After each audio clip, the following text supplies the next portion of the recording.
চারিদিকে হইচই, হাদির খুনি ধরা পড়িছে ইন্ডিয়াতে।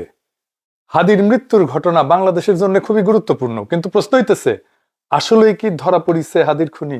এই প্রশ্নে যাওয়ার আগে আমরা কয়েকটা জিনিস দেখে নিই। হাদি আসলে কাদের শত্রু ছিল? কারা হাদি মারছে? হাদি ছিল ভারতীয় আধিপত্যবাদের বিরুদ্ধে বাংলাদেশে এক অনন্য আইকনিক ফিগার। তরুণদের মধ্যে হাদিকে যেভাবে খুন করা হয়েছে, যেই পেশাদারি কায়দায় খুন করা হয়েছে, যেভাবে পলায় গেছে খুনি, সেটা কোনো পেশাদার গ্রুপের সাহায্য ছাড়া একদমই করা যাবে না। বাংলাদেশে ব্যাপক অংশের মানুষের মধ্যে ধারণা বাংলাদেশের সামরিক গোয়েন্দা সংস্থা এই খুনের সাথে যুক্ত। এটাও সত্য যে গোয়েন্দা সংস্থাগুলো এই ধরনের কাজ আগেও করছে।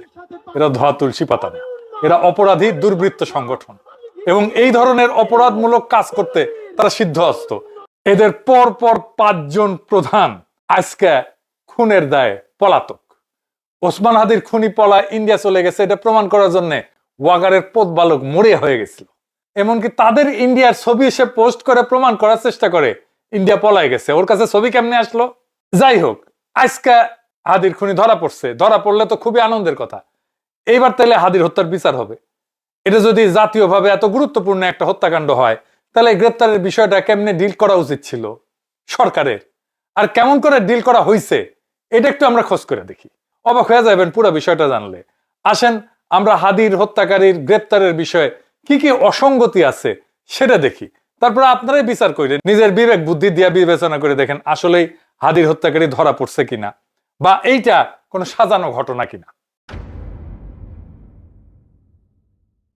আইএসপিআর বাংলাদেশের পত্রিকাগুলোতে হোয়াটসঅ্যাপে টেক্সট মেসেজ পাঠায় বিবৃতি যে এই গ্রেপ্তার ডিজিএফ এর গোয়েন্দা তথ্যের ভিত্তিতে করা হয়েছে। মানে ইন্ডিয়ার মধ্যে এমন গোয়েন্দা তথ্য ডিজিএফ এর কাছে আছে যেটা ভারত সরকারের কাছে নাই। মাইচ্ছে বাবা, মাখায় ফেলাইছে। এতে এই ডিজিএফ এর তো ডেপুটেশনের রয়ে নিয়ে যাওয়া উচিত। হুদাই হুদাই রডে পালে কেন ইন্ডিয়া? তা আইএসপিআর কে উদ্ধৃত করে প্রথম আলো নিউজ করে দেখেন, পরে এটা আবার এডিট করে আইএসপিআর এর কথা মুছে দেয়। এটাও দেখেন, পাশাপাশি দেখান এডিটর সাহেব, দেখেছেন কেন মুছে দেয়? আর কেনই বা আইএসপিআর এত আগ বাড়ায় কথা বলে? এটা তো একটা সিভিল ইস্যু, মিলিটারি ইস্যু তো না। কথা বলবে স্বরাষ্ট্র মন্ত্রণালয়, বিবৃতি দেবে পুলিশ, আর্মি না। আর্মি তো তারা ধরে নাই হাদির খুনিরে। প্রথম আলোর এডিট করার আগের আর পরের দুইটা নিউজই দেখেন আপনি, এটার কি ব্যাখ্যা? ঢাকা টাইমসে একই কথা বলা হয়েছে যে ডিজিএফ এর তথ্যের ভিত্তিতে এই গ্রেপ্তার হয়েছে। চ্যানেল 24 বলতেছে ডিজিএফ এর ডিজি ইন্ডিয়া গিয়া চাপ দিছে, তাই ধরিছে। দেখেন, ওরে আমার চাপ রে, তো চাপ দিলেই যদি ইন্ডিয়া ধইরা ফেরত পাঠায় দেয়, তো চাপ আগে দেওয়া হইলো না কেন? এই চাপ দেওয়ার জন্য কি ডিজিএফ এর চিফ ইন্ডিয়া গেছিল? আমাদের ভালছুন পাইছে। রাষ্ট্র কি এভাবে চলে? আমাদের ধুর পাইছেন। ডিজিএফ এর কাছে যদি সত্যি গোয়েন্দা তথ্য থাকে, তাহলে সেটা বাংলাদেশ পুলিশকে দেবে আগে, তাই তো? এটা তো নিয়ম, এটা তো আইন, এটা তো রীতি। পুলিশ তার চ্যানেলে ইন্ডিয়ার পুলিশকে পাঠাবে। এটা তো জেমস বন্ডের সিনেমা না যে গোয়েন্দা প্রধান যায় আর একটা দেশে যায় চাপ দেবে আর ওইখানে কাম হয়ে যাবে। আচ্ছা ধরলাম আইএসপিআর এর দাবি অনুযায়ী ডিজিএফ এর সুনির্দিষ্ট তথ্য অনুযায়ী কলকাতার পুলিশ ধরিছে বা পশ্চিমবঙ্গের পুলিশ ধরিছে। সুনির্দিষ্ট তথ্য কথাটা মনে রেখেন, দেখেন আছে তো, তাই না? সুনির্দিষ্ট তথ্য কথাটা আছে নিউজের মধ্যে, তাই না? আচ্ছা, এইবার কলকাতার মিডিয়া এবিপি আনন্দের একটা লাইভ দেখেন, সেখানে কইতেছে সাংবাদিক যখন হাদির খুনিদের ধরে পশ্চিমবঙ্গ পুলিশ, তখন তারা কে কারে গ্রেপ্তার করছে সেটা পুলিশ জানতো না। শুনে নাকি? আর এইটা সাহেব দেখাই দেন যে এটা এবিপি আনন্দের পেজ।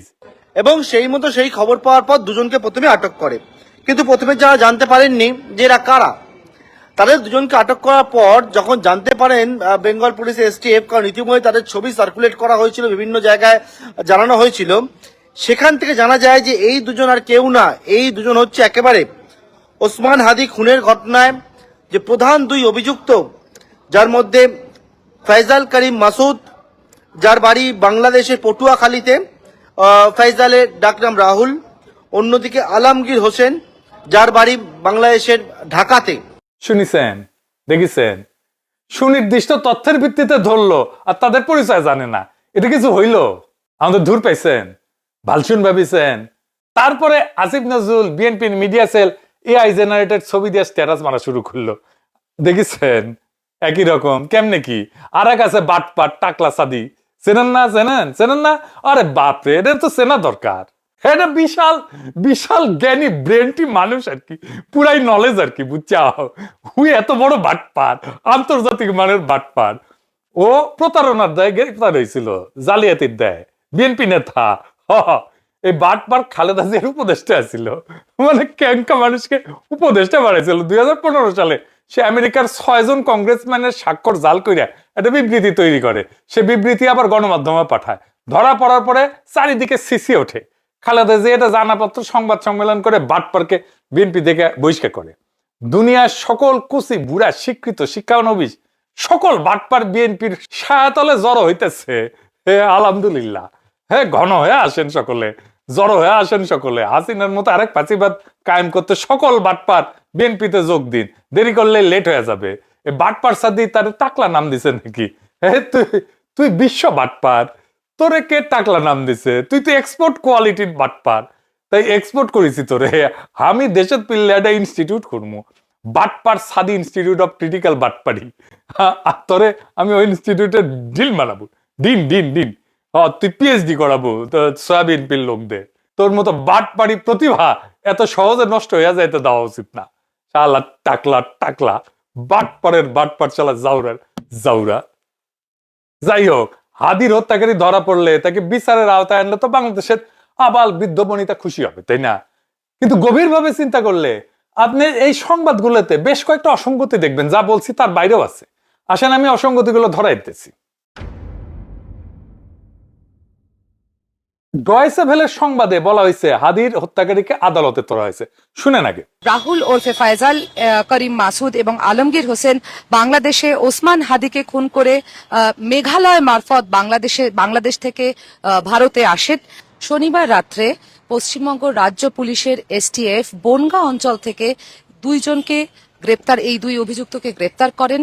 তারপর আজকে রবিবার তাদেরকে কোর্টে পেশ করা হয়। শুনেছেন? অথচ শনিবার রবিবার আদালত বন্ধ থাকে পশ্চিমবঙ্গে, ছুটির দিনে আদালতে তোলা হয়েছে। আচ্ছা, কলকাতা প্রেস ক্লাবের সাবেক সভাপতি কি বলতেছে শুনে। বলতেছে আগামীকাল সোমবার আদালতে তোলা হবে।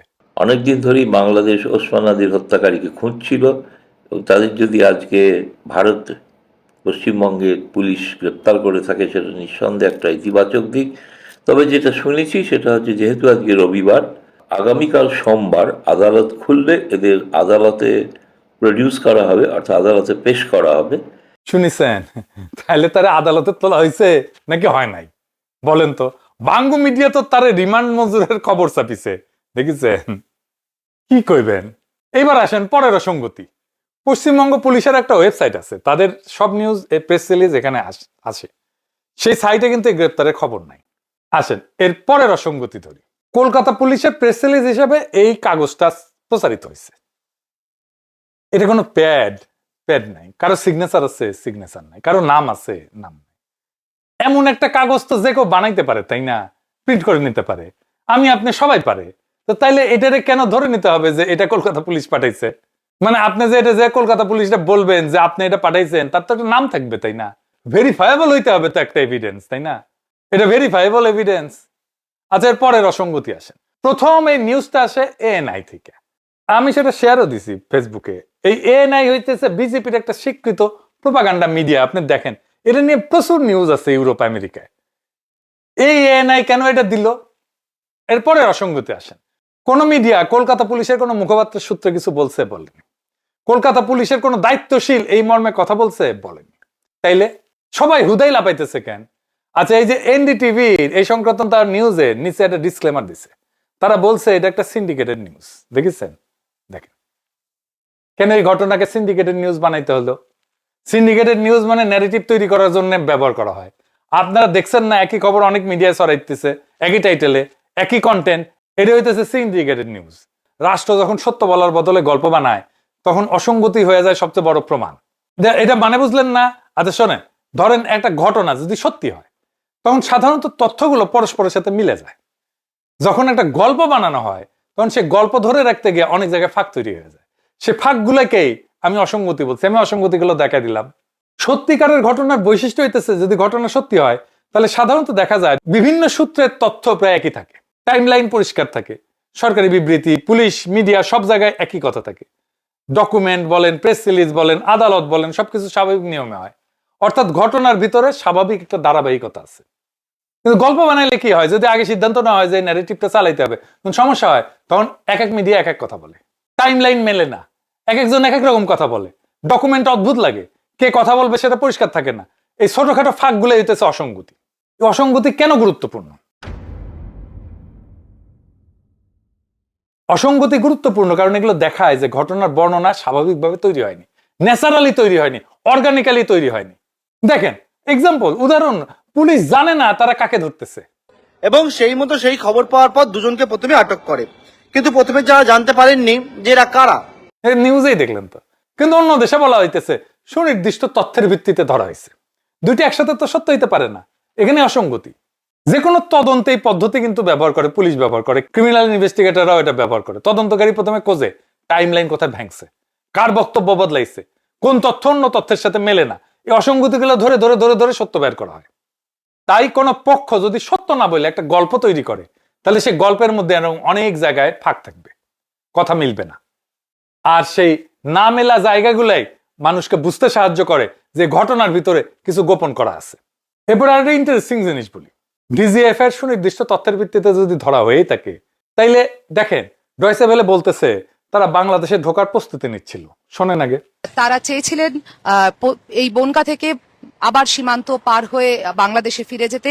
সেই সময় খবর পেয়ে তাদের একটা অভিযান চালানো হয় এবং শেষ পর্যন্ত তারা গ্রেপ্তার হয়।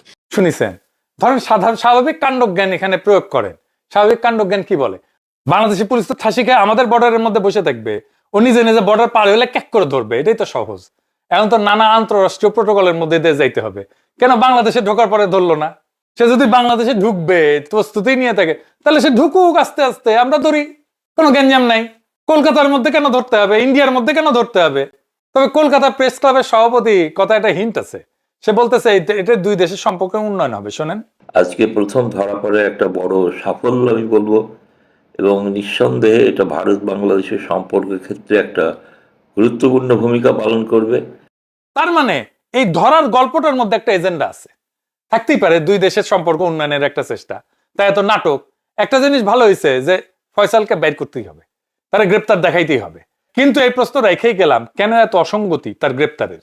তারপর তো ওরা জিজ্ঞাসাবাদ করা হবে। এই জায়গায় তাই প্রশ্ন, স্বচ্ছতার সাথে সেই জিজ্ঞাসাবাদ যেন শেষ হয়। একটা নিরপেক্ষ কমিশনের সামনে জিজ্ঞাসাবাদ করতে হবে, কারণ গোয়েন্দা সংস্থার সংশ্লিষ্টতার সন্দেহ যখন সমাজে আছে, অনেকে যখন বিশ্বাস করে, এটা মনে করে, অনুমান করে, এই জিজ্ঞাসাবাদকে ট্রান্সপারেন্ট বা স্বচ্ছ করতেই হবে। যদি সত্যিই খুনি ধরা পড়ে থাকে, তাহলে সত্য বের হওয়া উচিত। কিন্তু যদি এই গ্রেপ্তার একটা রাজনৈতিক ন্যারেটিভ বা গল্প তৈরির অংশ হয়, তাহলে সেটাও একদিন প্রকাশ পাবে। প্রশ্ন শুধু একটাই, সত্য কি বের হবে? আমাদের সত্য জানতে হবে, কেন হাদিকে খুন করা হয়েছিল, কে হাদিকে খুন করছিল। এই সত্য বের না করা পর্যন্ত আমরা শান্ত হব না। ইনকিলাব জিন্দাবাদ।